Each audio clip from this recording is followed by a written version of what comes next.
Good evening, everybody. Welcome back to Horse Center.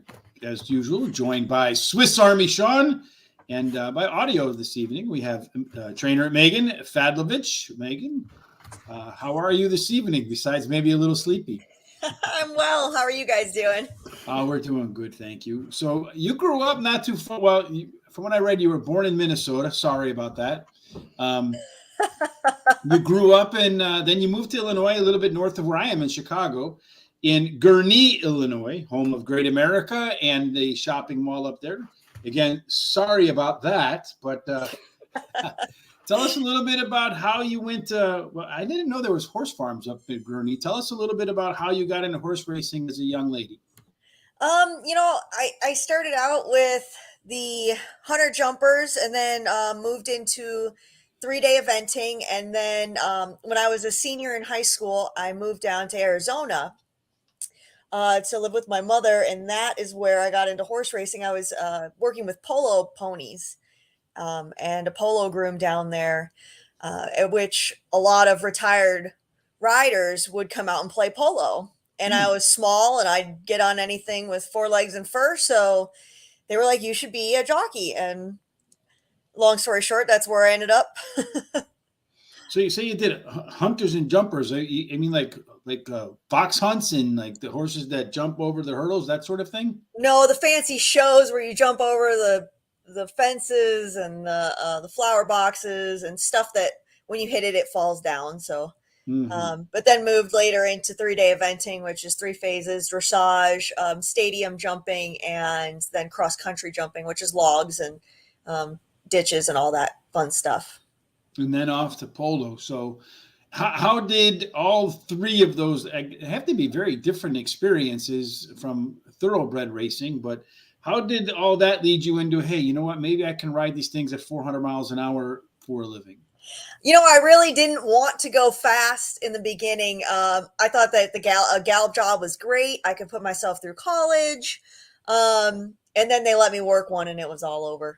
So it's just something it's a sport that I fell in love with. I really didn't intend to ever end up on the racetrack. I really didn't know racing existed even until I was about 19 or 20.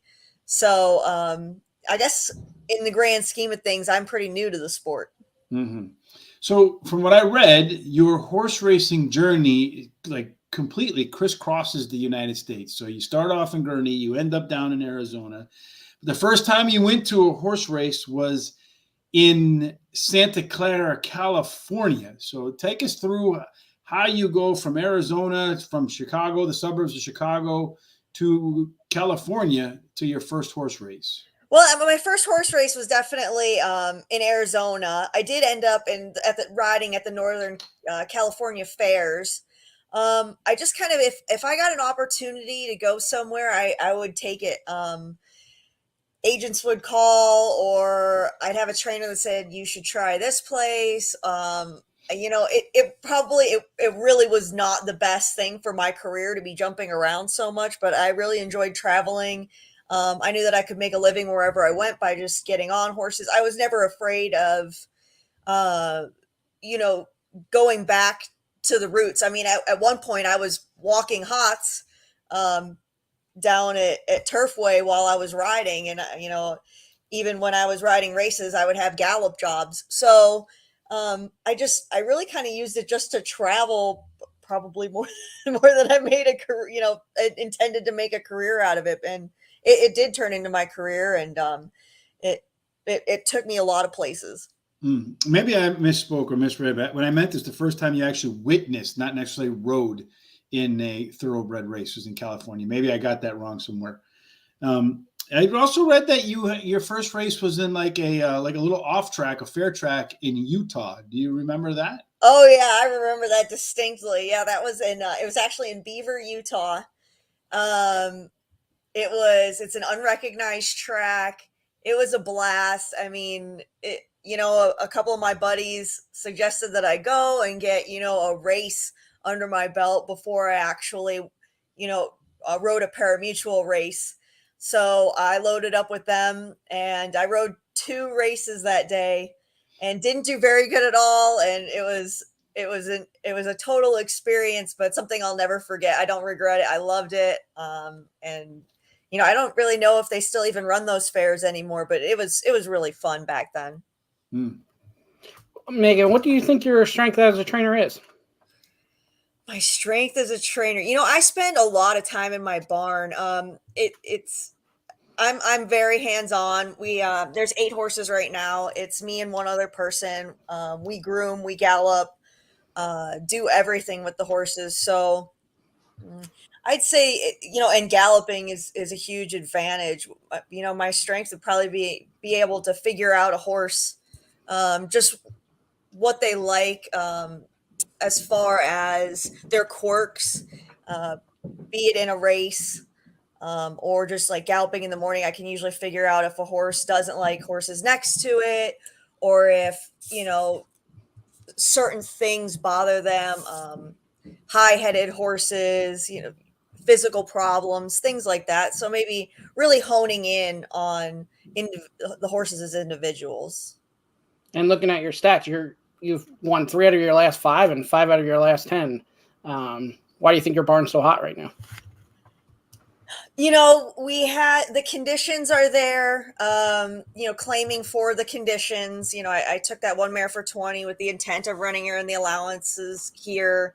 My horses they're getting older, they're getting better. I'm definitely trying to pay attention to what they're telling me as far as their needs, where they fit the best. I try to run my horses where they belong. I think that's a big, part of it. I try not to run them over their heads. And a lot, I had a couple that came to me with, some minor health issues, just their body condition has completely changed. They've filled out, they're eating good, they're happy. And I think that makes a big difference. I mean, if you send a horse out there that has a poor body condition, they don't have as much energy to put out. So that's big on me. I like my horses to look like little linebackers. As a former jockey, how hard is it to be the trainer and not be out there with the horse? It's not as bad as I thought it would be. I haven't really got mad at anybody yet, I guess, because I understand that you have to make split-second decisions. You don't always have the luxury of knowing exactly what's going to happen, but it's not too bad. There are times that I wish that I could get back at it and do it, and then I just remind myself how much work it is. I said I've got enough going on right now that I'm just going to leave it to the professionals. Yeah, exactly. A lot of people, you could talk a little bit more about this. I know we don't want to spend a lot of time, but you're an inspiration to a lot of people and a role model for a lot of people overcoming what you have overcome. Yeah, and I'm cleared to ride races. I'm done with surgeries. My last surgery was a year ago, I think last month. And I could go back and do it, but right now I've got really good, owners, and I'm really happy with the way the business is going. So I'm just focusing on it. But I am cleared to ride, and I hope that hopefully my story can help other people persevere and not surrender to everything, and try and continue on and do whatever they can in memory of the other person. So. You bring up owners. George Bush actually wanted to bring this up last night and he forgot to, but you and George use a lot of the same owners. Yeah, yep. We do share one owner right now. And those were owners that Cody had, that continued to stay in touch with me after the accident. So that was really nice. And I know him and George were pretty close. So that's pretty much how all of that is designed. And it's not just us that keeps George on for an hour, correct? Oh, no, yeah. I have a feeling George is on by an hour by himself. Yes. Indeed. So take us through a typical day for you. At least for Cleveland, I live an hour from the track. So I try and get out of here about 4:00 in the morning. I have my hour drive up there, get there at 5 a.m. Check on everybody, check and see how they ate, give them a scoop of feed. And then I've already got, the night before I've pretty much planned out my training chart, and, we start training here at 6. So sorry, my computer just told me that battery's low. I'm trying to plug this in, but, we train then from 6 to 8:30, and we have a break. Thistle Downs is pretty cool because we have some amenities like the swimming pool, which is fantastic. So some days I swim my horses, and we go through and train everything, and then try and sit down and rest my feet for a minute. I walk all my colds too, and cool all my horses out, and then we start grooming. I groom about 5 of them, and Ray grooms about 3. So get all that done. And then, either sit around and wait for a race or, head home. Talk about the swimming with the horse. How does that go? Yeah, they have a great indoor pool. It's one way. It's a circular pool, and you walk them in, and you take them to the left, and then they have a little bridge that comes down, and you can swim them for laps. And it's great, for keep the weight off of horses' legs. Same as any other athlete, water training, it can be really beneficial for air and any sort of injuries. So yeah, Robert says swimming has to be great for a horse. That guy I tell you about, Sean, the horse training trip I went on, he's got pictures of his horse riding, like swimming across like the Ohio River there in Cincinnati. I think that's the one that goes behind the Great American Ballpark. I can't imagine. That'd be a long swim, but yeah, if they like it, it's good. It's great for them. I've had a couple that just don't like it, and it's almost, the fight almost isn't even worth it.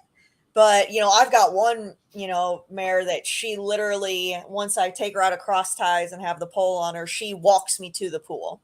I mean, she's ready to go in. So it's funny. It's interesting. They're all individuals. That's what it boils down to. It's a whole new play on you can lead a horse to water, I guess. But you can't necessarily make them train.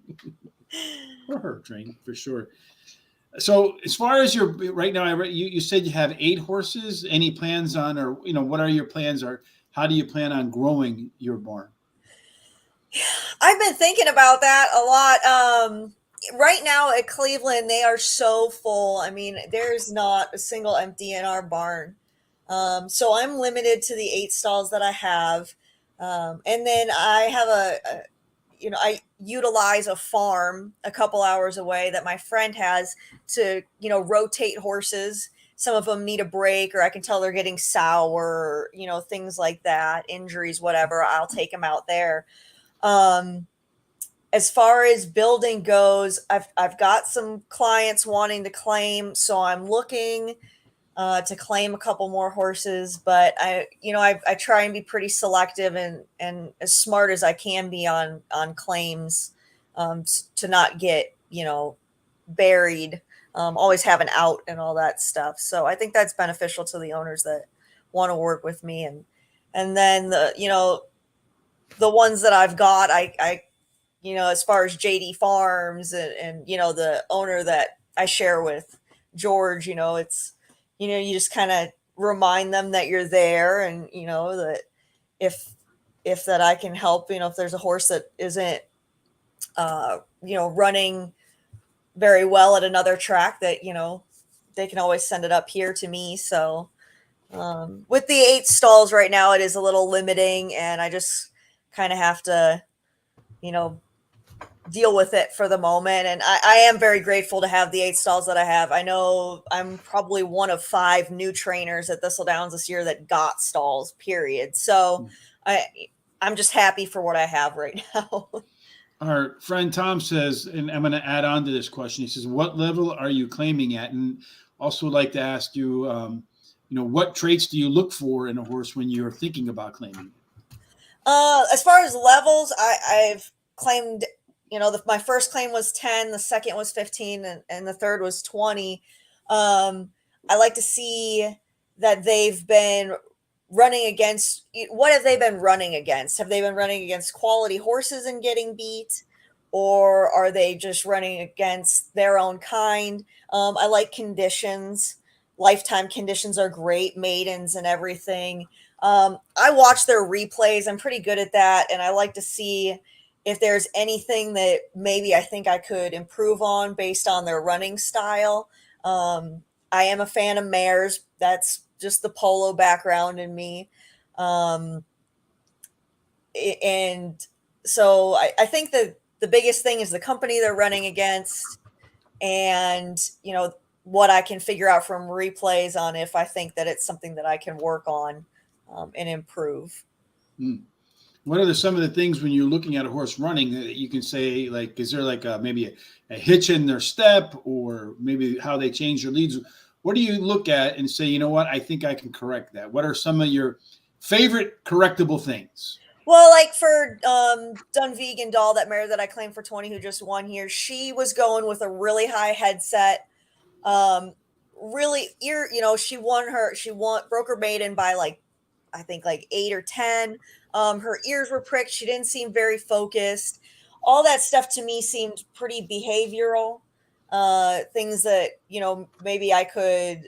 She was also very, her body condition. I thought that I could really improve that and put a lot more weight on her, which I think is really good for mares. So she was definitely a mare that I was really happy to get. And her previous races were, I mean, she ran against Secret Oath when Secret Oath broke her maiden. So, that's a huge class that I felt that we could bring her to Cleveland, and she wasn't going to have to face those kind. Well, not many Secret Oaths out there for sure. No. Tom said, what source do you use to find information on the horse, or sources? Maybe we should make that plural. On specific horses, well, I mean, everything around at the racetrack is a lot of who and it's a lot. I almost don't even ask so much about the exact horse so much as I look at the replays and can tell a lot from the replays. What do you think of well, I know what you probably think of Hissa, but what's been your experience and what do you think of it overall? I mean, I'm really just disappointed. I never thought it would come to something like this. It is what, I mean, obviously it's, comply or get out of the business. So I'm going to comply. And I just really hope that everybody can come together. It's not going away. It's not going to be something that is going to get overruled or overturned. I don't think, just from my knowledge of the legal system and politics, but hopefully we can get some of these rules that are arbitrary changed, and we can get things to move a little bit more in the horseman's direction, and not be so legislative. But it's going to be really difficult, and I'm not really sure what's going to happen. So it's a little nerve wracking, but again, you just kind of got to comply or get out, I guess, or go to Texas. We'll go to Texas, indeed. So, Grandma Horse Racing. Gotta love that name, Grandma. Megan, do all these different troughs matter when training a horse? I don't know. What would you define a trough as? Yeah, that's what I was. Or maybe they mean. We were hoping you knew. Like surfaces. I mean, like the turfs. Mm-hmm. I would guess. Maybe Grandma can be a little bit more define troughs for us as well. Yeah, turfs. I mean, Okay, turfs. Just a transposition error there. Yeah, so like surfaces. I mean, I think there's a huge difference. And I was talking to somebody today. So now this new Hissa rule, August 1st, is that we're going to have completely flat shoes with no toe grab whatsoever. I think it's going to be incredibly hard to train horses over these deep dirt surfaces with those kinds of shoes. I think that people like at training centers are going to have a huge advantage. They always have, but even more so now with the ability to train over multiple surfaces, like grass, for instance. I I'm a big fan of jogging. I think, in these deep dirt surfaces that jogging strengthens the hind end without putting too much strain on it. And you're going to see, I think, a lot of strain on horses' hind ends now that we can't even have a couple millimeters of toe grabs on in the hind end. Any idea why they wouldn't allow that? Did they give you a reason for that, or?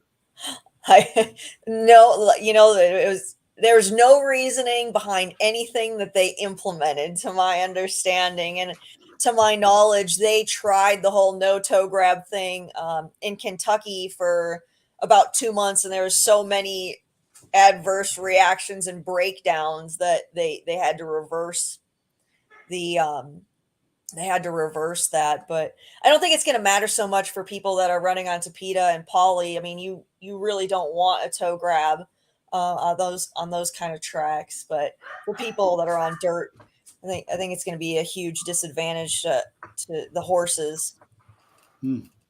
Tom wants to know if you can describe the surface at Thistledowns, and perhaps I'll add on to that the type of horses that tend to do the best on Thistledown surface. The ones that like it. I mean, you just don't know what you're going to get there kind of on a daily basis. I mean, our weather is so it fluctuates so much. It is cuppy. It's not, and it's pretty deep. And for a while there, it was pretty uneven, and they're trying to get it worked out. It's been really hard on them. That's all I can say is for the last probably about a week before the Derby. It's took its toll on some horses all over knees and hind ends. So you have to be a pretty good horseman. You got to pay attention to your horses and listen to them and let them. They'll tell you when something's bugging them, and sometimes you got to back off or change the schedule up a bit or take them to the swimming pool. So the surface it's different this year than when I used to ride on it. I feel like it was a lot back then. Do you have any other tracks on your radar? Tracks to move to or take your horses to for a few races or whichever? Yeah, I am doing the whole 6-hour circumference look for all of them. I check Indiana. Presque Isle is probably my least favorite, but I've looked there. I've got a race. I'm looking at a race at Mountaineer in August, and hoping to run something down at Churchill when they kick back off in September. Well, Mountaineer would love to have you back, and I know Peter Barry is your number one fan right there. Oh, well, that's because he's my number one announcer. Do you ever see a day you're going back there full time or even riding back there? No, I loved Mountaineer, and Mountaineer's been very, very good to me. But the goal was always to leave. I've always wanted to kind of try and move myself out of there, and I'm very thankful for all the time I got to spend there and the wins as a jockey and as a trainer. But I don't see myself going back full time, although I would be happy to go and visit. Grandma wants to know again, when do you know if you have a turf runner compared to a dirt runner, and maybe vice versa? Yeah, so that isn't always like a black and white kind of thing. I've got a couple horses that can go both ways. A lot of times if they're turf, the training on the dirt can be a lot harder on them. I really want to get that Dunvegan doll on the turf. She really has a lot of pulling motion in the front end. And I would like to see her. She kind of carries herself just a little bit lighter. And that's probably hard to explain to somebody who can't visualize it, but she's just a lot lighter in her front end, and she holds her chest just a little bit higher when she runs. To me, all those uphill qualities think that she would like the grass. Some of them that I don't think would like the grass, they hit the ground a little bit heavier up front. They're more of a power, they hit the ground just a lot more power, heavier is again, a term that I would use. Mm-hmm. I think I can understand what you're saying. It's more of like a quick motion versus a powerful motion. A little bit probably looks just lighter on their feet, so to speak. So Tom, we every time we have a trainer on, I ask about this question. So Tom's kind of beating me to the punch here, though. So he says, what are you looking for at the condition book at various tracks? If I'm shipping to run, I'm generally looking for an individual. An individual race for an individual horse, because I don't have this huge super barn. I have 8 horses. So I'm looking for, again, the company, kind of trying to get a feel for the track itself and what, and okay, so the allowance horses that are running at Thistle Downs are not going to be the same as the allowance horses running at Churchill. Mm-hmm. So again, placing your horse in the best spot to win is very vital to being successful. So how would you say a horse stacks up from, say, 'cause I saw you run some horses at Mahoning Valley. You see some of the horses from Mahoning Valley and Thistle Downs going to West Virginia, to Mountaineer, and in that kind of circuit. How would you rank them in terms of standing, if you will? So that's interesting, because that's also winter racing. You eliminate a ton of tracks to come up with that that triangle of Turfway, Mahoning, and Mountaineer. I think Turfway is going to be tough and continue to get tougher. But at the same time, it's hard to compare the Turfway surface to the Mahoning surface, because you're looking at a winter poly track versus a winter dirt track. So, I mean, you could have a horse that is competing in allowances at Mahoning and doing well, and then you could go run it at Turfway. And again, I mean, there's going to be that gap of their company, but also if your horse does not like a poly track, you could, you might even hurt your horse. But so I'd say Mountaineer is the bottom. And then as far as Mahoning and Turfway goes, I think I look more at the surface when I decide where I want to run one. So do you, like, if you take a horse from Thistle to Mountaineer, do you expect to see its speed number bump 3-5 points? Is there like just a rule of thumb that you kind of go by? As far as bumping their numbers, I know the company down there. You pretty much have a pretty good idea of what you're up against. I haven't really followed there too much this year. I know the surface seems to be a little bit quicker, so I imagine, that you'd get some numbers inflate. And Grandma says, when the horse is in the winter versus the other parts of the year, do you train differently in the winter than you do in like the warmer parts of the year? And to what degree does the weather affect your horses? Yeah, I absolutely do. I mean, if it's 0 degrees, or it's, if it's below 10 degrees, I don't want to go out there, and I don't want my animals to go out there. It's same with the excessive heat, when it gets to be 95 with the heat index is a 105 in the morning, like I don't want to stress out over that. So I definitely do alter my training based on the weather and the surface. I mean, if the surface at Mahoning is completely frozen, I don't want to gallop over it. And it may be a day that I just say, you know what, sometimes we're just better to bed them deep and let them sleep and keep them in the barn. Now the pool, is it indoor? So they don't have one at Mahoning. That's okay. We've only got that at Cleveland. Yeah. All right. But it is indoor. It is indoor. Mm-hmm. Are there particular type of jockeys that you prefer to ride your horses? I had the advantage of having rode with so many of these guys, which is great, because I just want somebody who's going to try. That's the biggest thing for me. I mean, if you could have the best rider in the world, but if they, it's same with the horses. I mean, if they just don't want to do it, or they're not really feeling it, or they just don't trust you, I would rather have somebody that's going to try for me. So you say if a horse doesn't trust you, how would you advise a jockey if the horse is not trusting them to gain their trust? Well, I don't know if it's about the horses trusting him, but sometimes the horse can have all the ability in the world and they just don't want to put out, which is, I mean, that's just part of, being an athlete, whether you're human or horse. As far as trust goes, I don't really have any answers for that. That's for them to figure out. As far as my riders, when they come in and I get to talk to them, the only thing I ever wanted to know when I rode was if the horse has any quirks. I want to know if he doesn't like dirt in his face, if he doesn't like horses on the outside of him, if he I can generally tell from the form if he has to have the lead, but or if he has to come from off of it, or if he doesn't like the whip.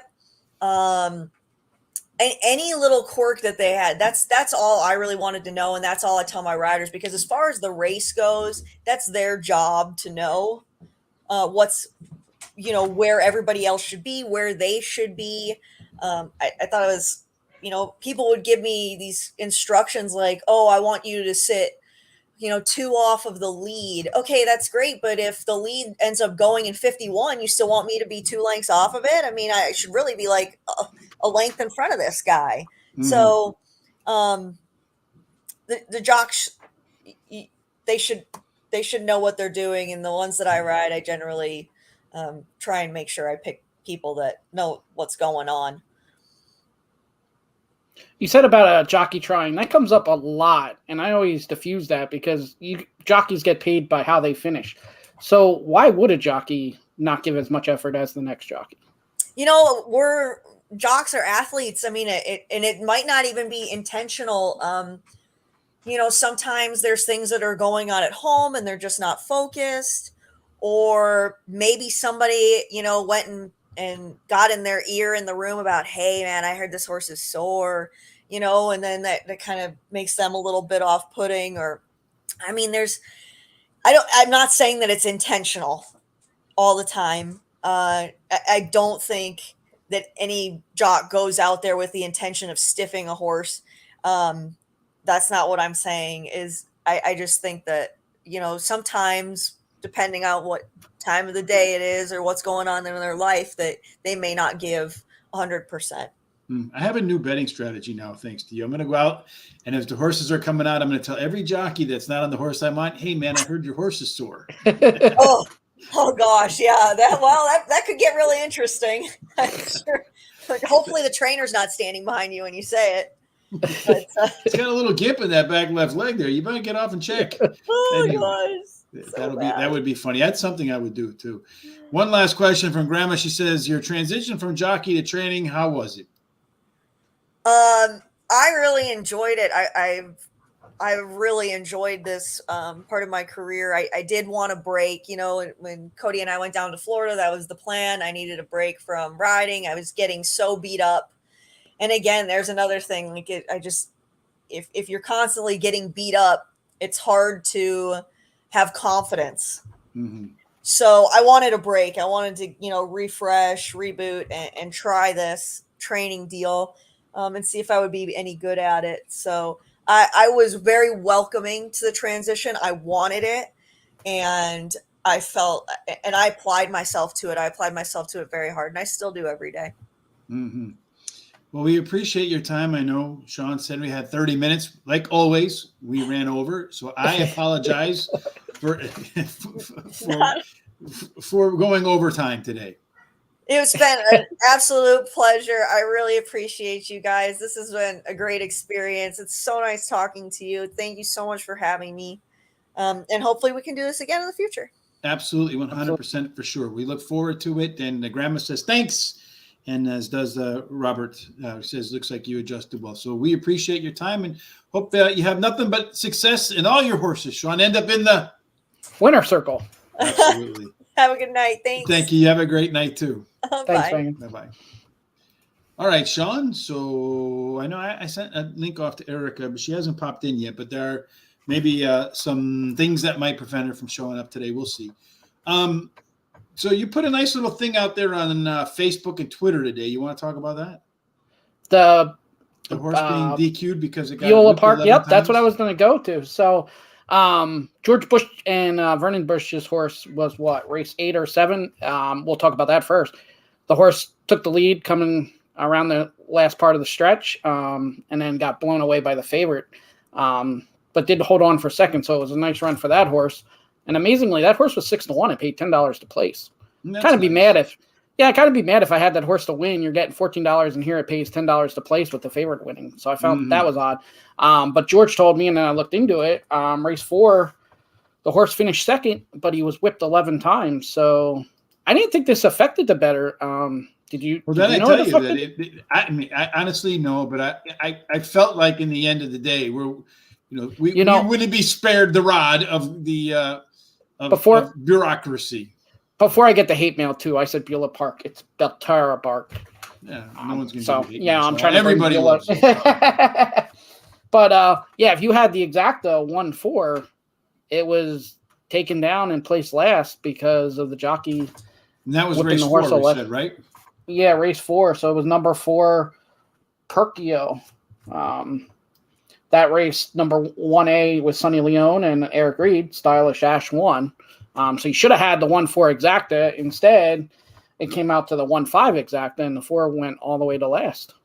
Yes, indeed. The 4 did go to last in a 4-horse field too, right? No, you put out there the other day about not one gaining being fans. scratched. Mm-hmm. You put out there the other day about those odds things again, and not being, horse racing not doing themselves a service and stuff. That right there is just another way to shoot yourself in the foot, which I know they're not controlling hisses, but wow. Well, I know that they mentioned the other day when we were talking to Tyler about this. He had mentioned that if you whip it too many times, I mentioned it.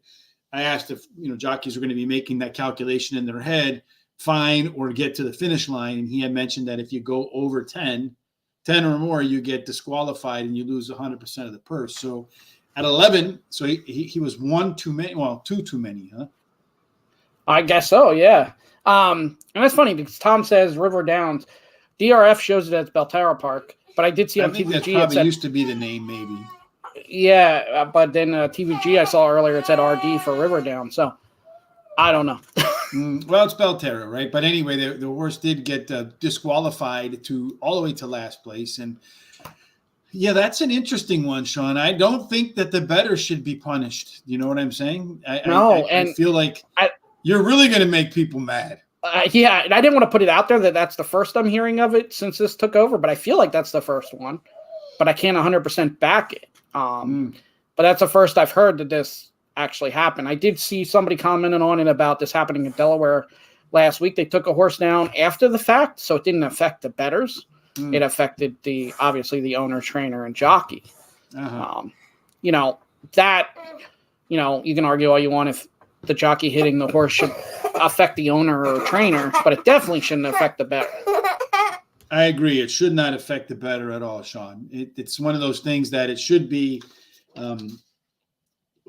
We have absolutely no say in any of it, right? No, I mean, we don't even get that. I mean, I guess we do. We bet the jockey, right? That's the only thing. So we don't have any say in how many times a horse gets whipped, how it's trained, any of that kind of stuff, right? No, absolutely not. So I don't think that we should be. When I lived there, it was called River Downs, is what Tom is saying. So now it's called Belterra Park. It sounds, I don't know. I think River Downs has a little nicer ring to it than Belterra, right? River Downs makes you think of like a nice, cozy, relaxing place. Belterra, I don't know. What does Belterra make you think of? I don't know. That doesn't make you think of yeah. Doesn't conjure up any images in the mind, so to speak. All right, Sean. So tomorrow night, what are we doing tomorrow night? Any idea yet? Well, we were doing Saratoga, but I have some messages in. I haven't gotten anything back, so I don't know who the guest will be. Okay. And then speaking of Saratoga, tomorrow is opening day at Saratoga. Terry and I will be back at 12 o'clock Eastern to go through the entire Saratoga card. I know that Chris P.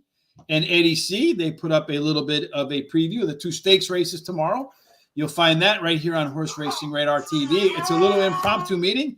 If you haven't had a chance to check that out, you can do so by hitting the subscribe button, and then also hit the like button if you like what you saw. Same thing over at Facebook. Please subscribe to our social sites. You see them rolling on down there. Horse Race the number 2 and Day on Twitter, Facebook, and Instagram. On Friday, Tom, I know we're doing the Cura. It floods too many times, so they came with the Belterra. Okay.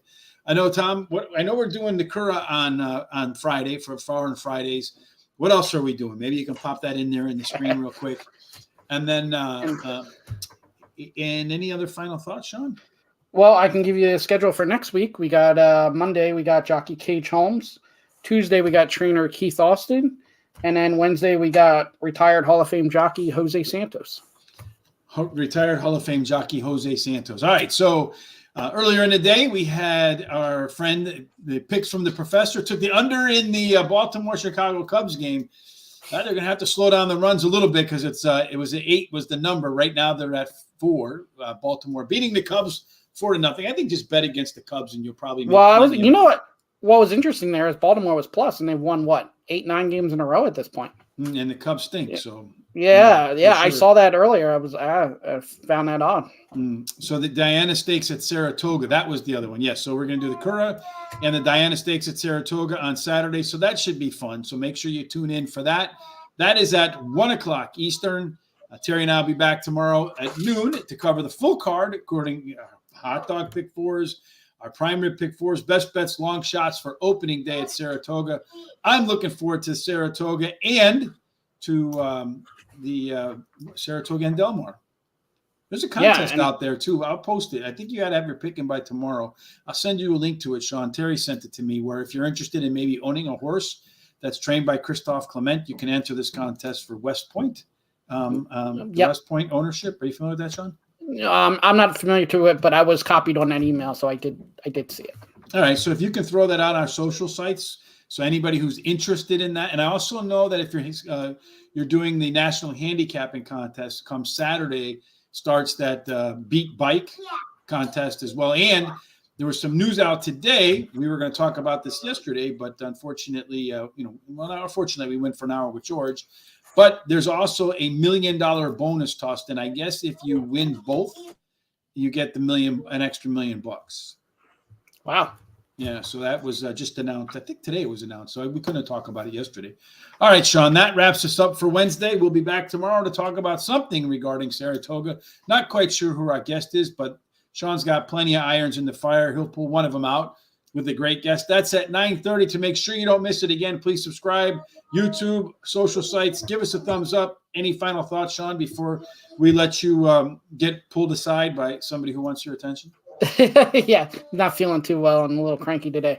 What you said about I'm not feeling well, and I'm a little. Yeah, I think we all are actually. But it was great to have Megan on. Great conversation there. Like we always have the great guest. And you said about having your long shot tomorrow. I expect to see a lot of long shots opening day Saratoga. I feel like you always kind of get the long shots in there. So hopefully you guys pick them right. Well, we always try to pick them right. But today's one of those days, as I mentioned before we came on, Sean, where I had a handful of 50-50 decisions, and I missed every single one of them. And, so tomorrow I'm due. Gambler's fallacy. Every 50-50 decision. Did it go my way today?